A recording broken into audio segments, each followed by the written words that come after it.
What's next in the war? The Taliban rejects President Bush's latest demands for Osama bin Laden, and the U.S. moves more military muscle to within striking distance of Afghanistan and Iraq. CBS News uncovers new information about the evidence against bin Laden and about the flight that hit the Pentagon. And she was the last link to a hero of Flight 93. You will hear her story tonight. This is the CBS Evening News with Dan Rather. Continuing coverage of America Fights Back. From CBS News headquarters in New York, here is Dan Rather. Good evening. The United States is on a war footing now. After appealing for public support last night for the war against terrorism, President Bush today lined up some more international backing and moved more U.S. military firepower to the Persian Gulf, the Indian Ocean, and elsewhere. Target or targets unknown. Afghanistan grows as a probable first strike. Here's the latest. The president again demanded that Afghanistan's Taliban dictatorship turn over the prime suspect in the attack on America, the Saudi Arabian Osama bin Laden. The Taliban leaders said no. They insist on further proof. The European Union today gave its backing to U.S. strikes against countries that harbor terrorists. And at Ground Zero in New York, heavy equipment is moving in for the time when the operation there shifts officially from rescue to recovery. Stocks took another big hit today. The Dow fell 140 points. The Nasdaq dropped 47.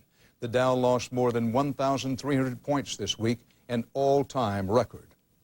The president today released the first $5 billion from the anti-terrorism package rushed through Congress. This money will help pay for the military buildup, including increased military intelligence, federal marshals on some commercial flights, and rewards for information on terrorists. CBS's John Roberts has more from the White House. Fighter jets by his side, President Bush departed for Camp David late today. His parting message to the Taliban: there will be no negotiation.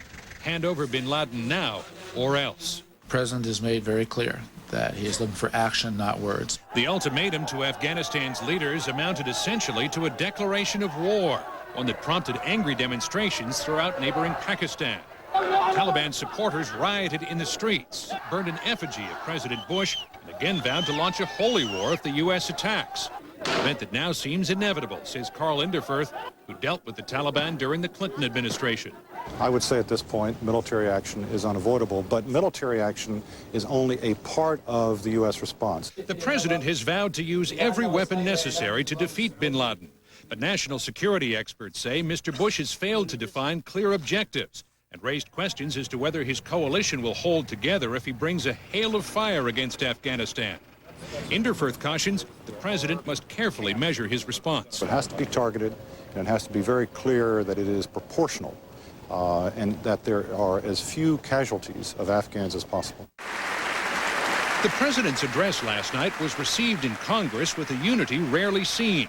America literally stopped to watch. A hockey game in Philadelphia was interrupted, then declared a draw when fans demanded to see the scoreboard instead.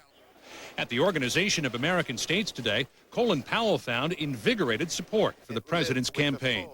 And the overwhelming message we are hearing is this: we are with you. Terrorism is our common foe. President Bush also took time today to meet with insurance industry executives facing record payouts in the wake of last week's attacks. Claims they told the president could top $40 billion, but they promised Mr. Bush they would all be paid, and quickly. Dan? Our chief White House correspondent, John Roberts. Not only did the Taliban reject the U.S. demand that they hand over Osama bin Laden, they also had a warning which they say is consistent with their national code. They will declare jihad, or holy war, if the United States attacks Afghanistan or attempts to capture bin Laden in their country. That apparently is what the United States is aiming to do. The U.S. military is moving rapidly tonight, putting air, sea, and land forces in place for whatever action may be coming. And as CBS's David Martin reports, beyond duty, the troops are motivated by the devastating attack on the Pentagon. Admitting the grim truth that remains of many of the 189 people who died here will never be identified, rescue workers today turned over the crash site to the FBI, which will now spend months combing the wreckage for evidence. But the president doesn't need any more evidence to demand that the Taliban turn over Osama bin Laden and his lieutenants and rid Afghanistan of all terrorist activities.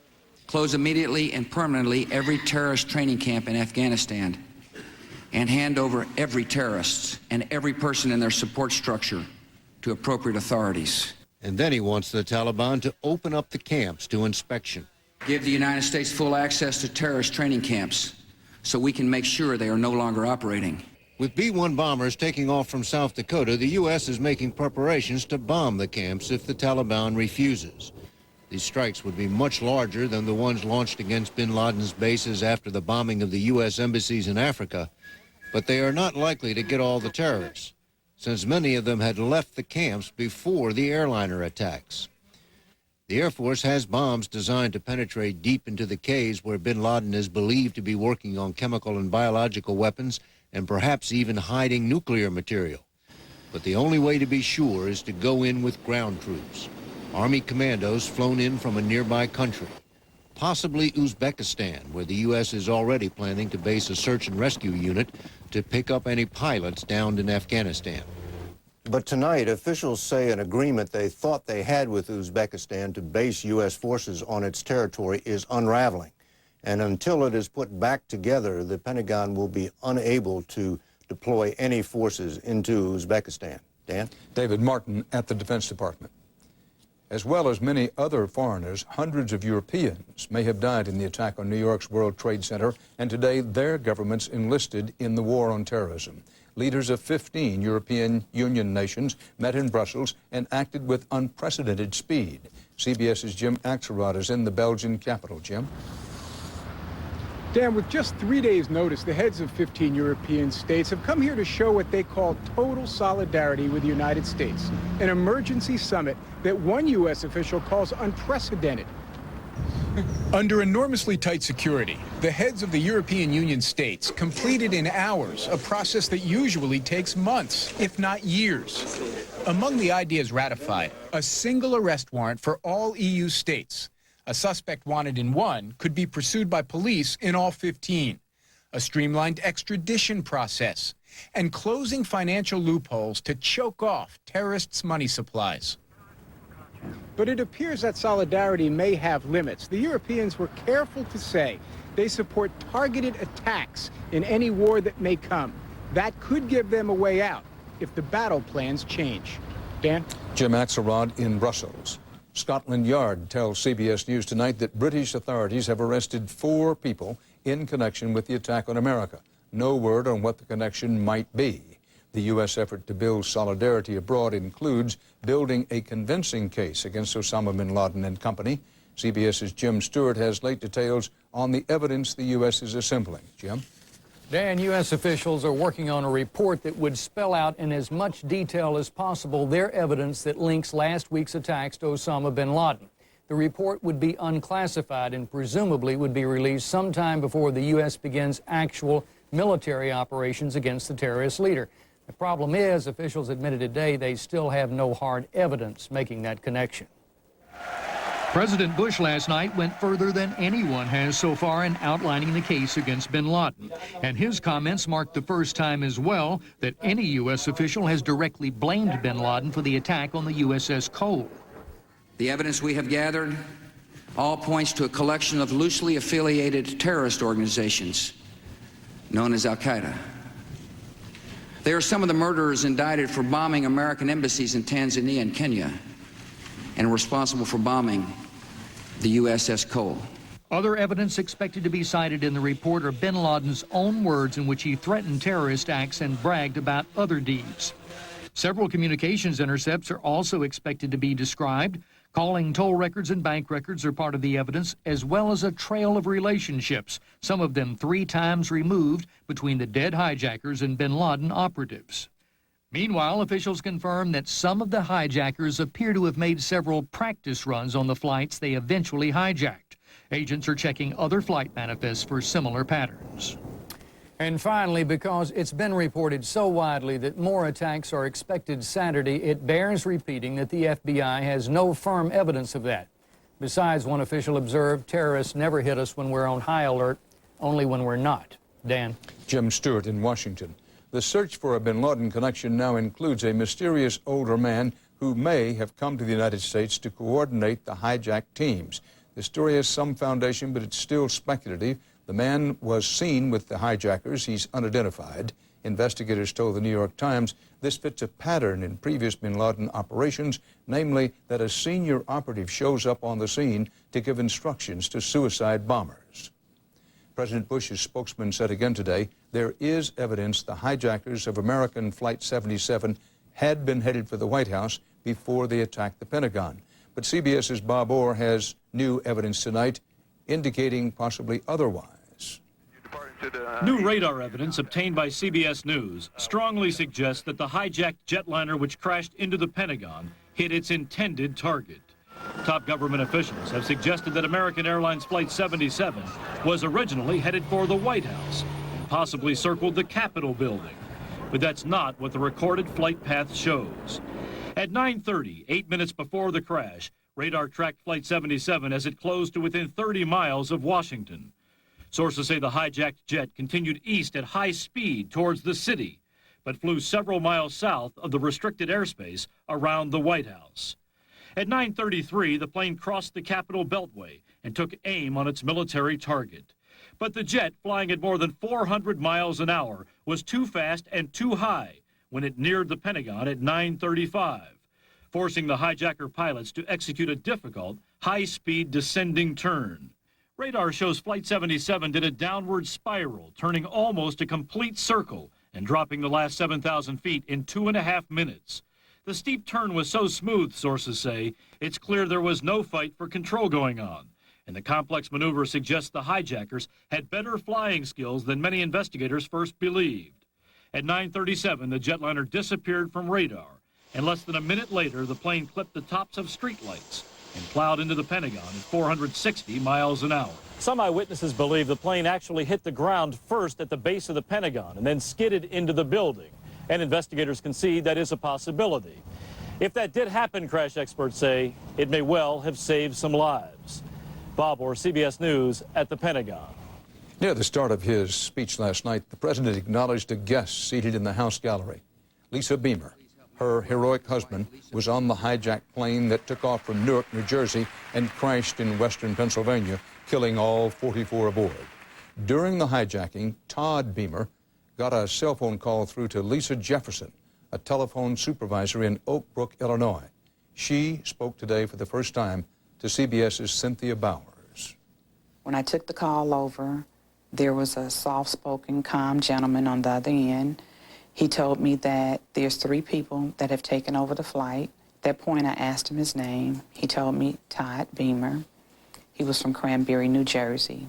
Did you make a conscious decision not to tell Todd about the World Trade Center? Why? Yes, because I wanted him to have hope. I wanted him to think that he still had a chance. When he wanted to pray, was your sense then that he knew that? Yes, I did. I felt that he knew at that time, because he had said, "Oh, Jesus, help us." And then he said, "Lisa, would you recite the Lord's Prayer with me?" And I knew that he knew at that time that it wasn't much left for him to do.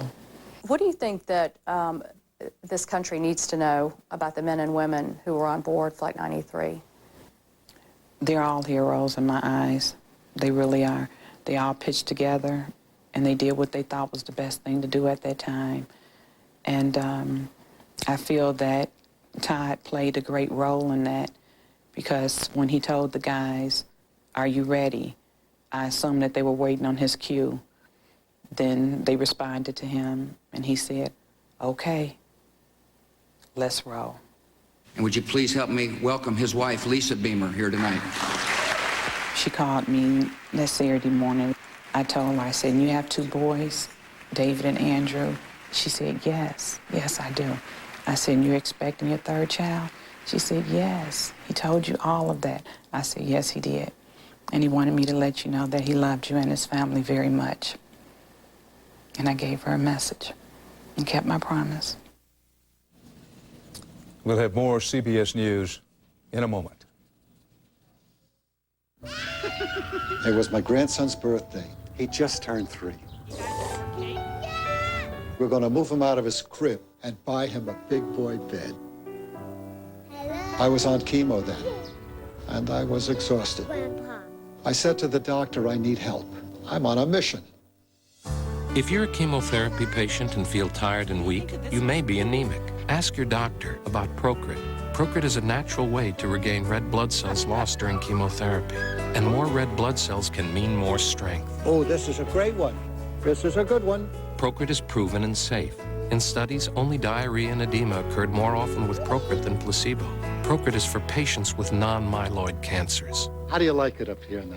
Good. Call now and learn how Procrit can help you get back the strength you need. See? What'd I tell you? Your strength for living. He takes a lot of energy, but I never get tired of him.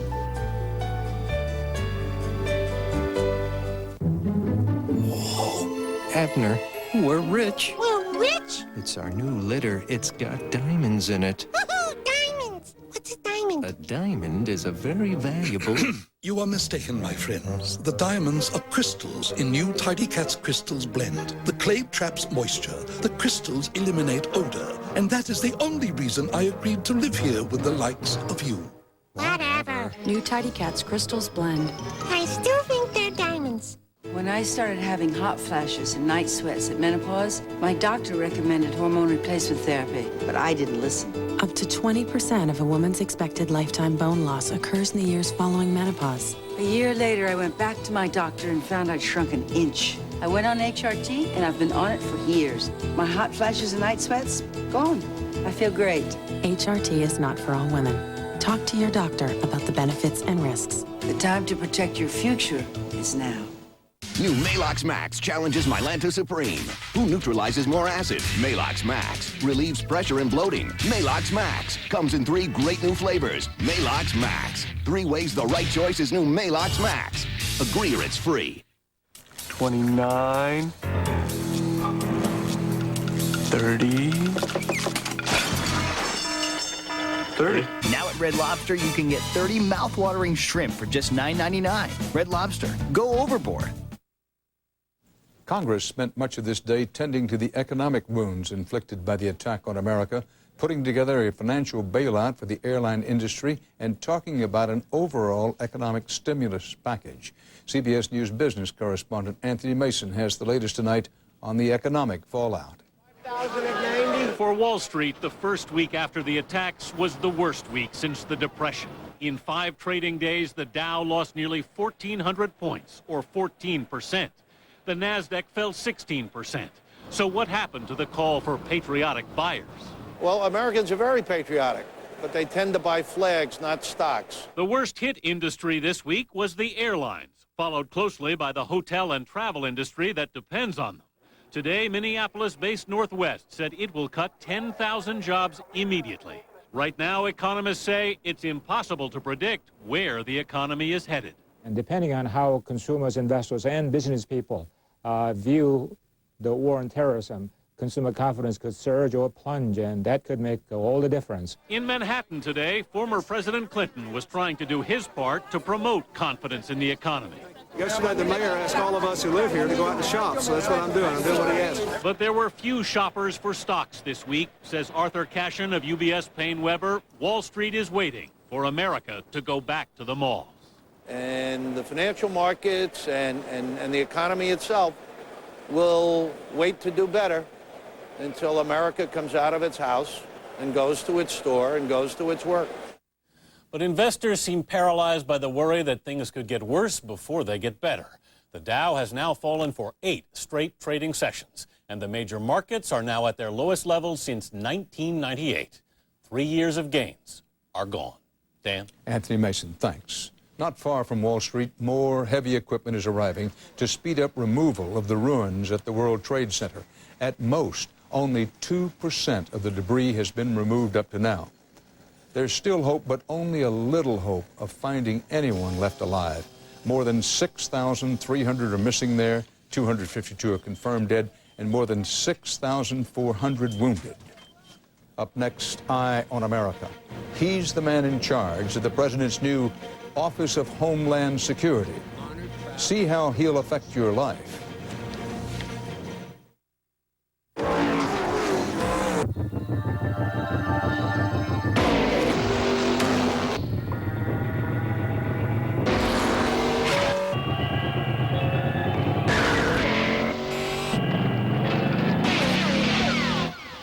did you expect?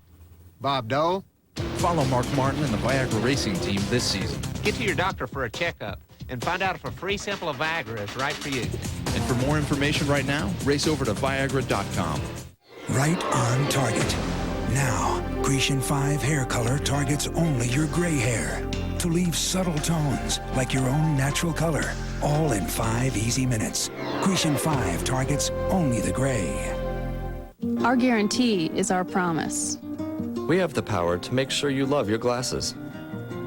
If you're not happy with your glasses, you can bring them back. No questions. That's what LensCrafters' 30-day money-back guarantee is all about. We make glasses in about an hour, but you always have 30 days to make up your mind. Every hour, every day, we're helping someone see. Now Rock Retinol Active Pure has a dual action. First, HA exfoliates. Then retinol works deep within the skin surface to reduce the appearance of wrinkles. Retinol Active Pure. Rock. We keep our promises. I'm the bus lady. Some mornings I was so constipated I could hardly drive. Till I tried new X-Lax Milk of Magnesia. Stimulant-free. Guaranteed relief by 8 a.m. Good morning. New X-Lax Milk of Magnesia with the X-Lax Good Morning Guarantee. Ouch! Pain again? I thought your dentist said brush with Sensodyne every day. I stopped when the pain stopped. Keep using it. It keeps working. Sensodyne every day. Now try Sensodyne Tartar Control Plus Whitening every day. Daddy? Hey! Why are you eating my Cheerios? They help lower Daddy's cholesterol. They're good for Daddy's heart. Whole grain oat Cheerios is the only leading cold cereal clinically proven to help lower cholesterol in a low-fat diet.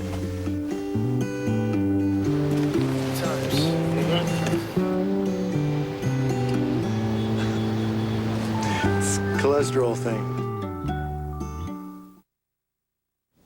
Tonight's Eye on America looks at the soon-to-be Office of Homeland Security, as the White House calls it. It's one of the new terror-fighting measures President Bush announced in his speech last night. So how will all this affect you? As CBS's Wyatt Andrews reports, the mission is clear, but a lot of the details are yet to be filled in. Level position. The agency already has a name. The Office of Homeland Security. And it has a leader, Pennsylvania's Governor Tom Ridge. But what the Office of Homeland Security will do, Ridge admits, is a book awaiting pages. I can't really give you too many details. What Ridge needs to solve is well understood. Of the 20-odd federal agencies with anti-terrorist units, not one caught wind of the attacks. Then, during the crisis, the responding agencies could not talk to each other. The firefighters, the police, the National Guard, all have different bosses, different agendas, different radios. This is where Governor Ridge begins. To coordinate, to create a strategic plan, and to have somebody just overseeing that plan from both a preventative side and a response side. I mean, it's offense and defense. The idea for a Homeland Defense was proposed last February by a commission led by former Senators Gary Hart and Warren Rudman. They called specifically for a Homeland Office to command all border agencies, including the Coast Guard, Border Patrol, and U.S. Customs. Texas Congressman Mac Thornberry had a bill then and now to adopt those ideas. Is this the drug czar model, or are you talking about something stronger? No, I think we have to avoid the czar model that doesn't have any real budget or any real authority. Overseas, Homeland Defense is in the culture, from soldiers on the streets of Israel to the cameras surveilling the streets of London. Ridge, though, will be the first American to balance high-level civil safety against civil liberties. It's a homeland challenge that is very unique in the history of this country. Ideas are flying in Washington to make this a new, full-fledged federal agency, but the president isn't waiting. Governor Ridge takes office in the White House complex in 2 weeks. Wyatt Andrews, CBS News, Washington. Federal aviation officials took steps today to protect people at large gatherings from suicide skyjackers. The FAA banned all aircraft from flying within 3.5 miles of stadiums, outdoor theaters, and similar venues. The only exception, planes cleared by controllers to take off or land at airports closer to such sites.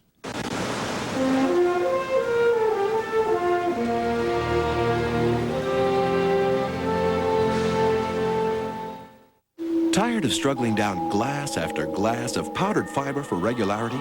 Consider refreshing glasses of water with FiberCon tablets, a whole lot easier to take. And every bit as effective as powder. FiberCon, refreshingly easier to take. Now, the same Caltrate that helps fight bone loss may help your colon too. In a recent study, Caltrate helped reduce the risk of recurrence of colon polyps, a risk factor for colon cancer. The same Caltrate you take for your bones, now for colon health too.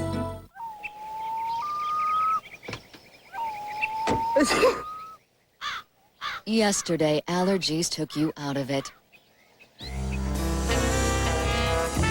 Today, Allegra can help bring you back. Only Allegra has fexofenadine for once daily relief for people 12 and older. Side effects include headache, upper respiratory tract infection, and back pain. Call your doctor now for more information. Allegra, enjoy your world. My business is more than just a business to me. It's my passion. So when my doctor told me I have asthma, I went to cbshealthwatch.com. One click on Smart Search gives me exactly what I need to know about controlling my asthma, from medications to new treatments. With CBS Health Watch, I spend less time searching and more time doing the things I love. Save time, get answers. Visit cbshealthwatch.com. Ted, call on line 1. Thanks, Aaron. This is Ted. Hey, Teddy boy. How you doing? Good. What's going on? Just coming up with some more great ideas to make you look good. What do you got? Something big. Let's get together tonight. What time? 11 o'clock. Meet me at my place.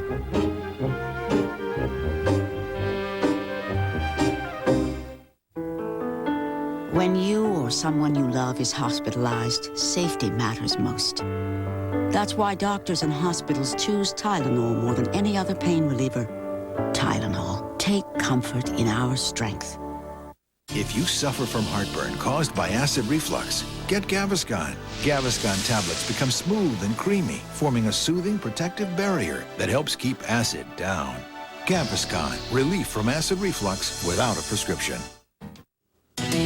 Do travelers have the right to reject fellow passengers' right to board based on their nationality?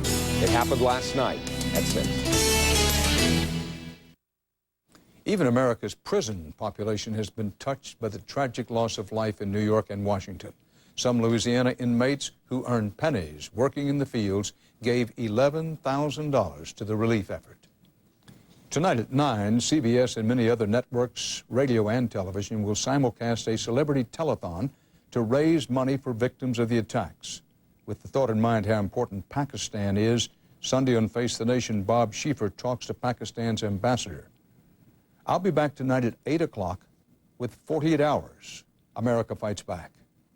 Till then, Dan Rather reporting.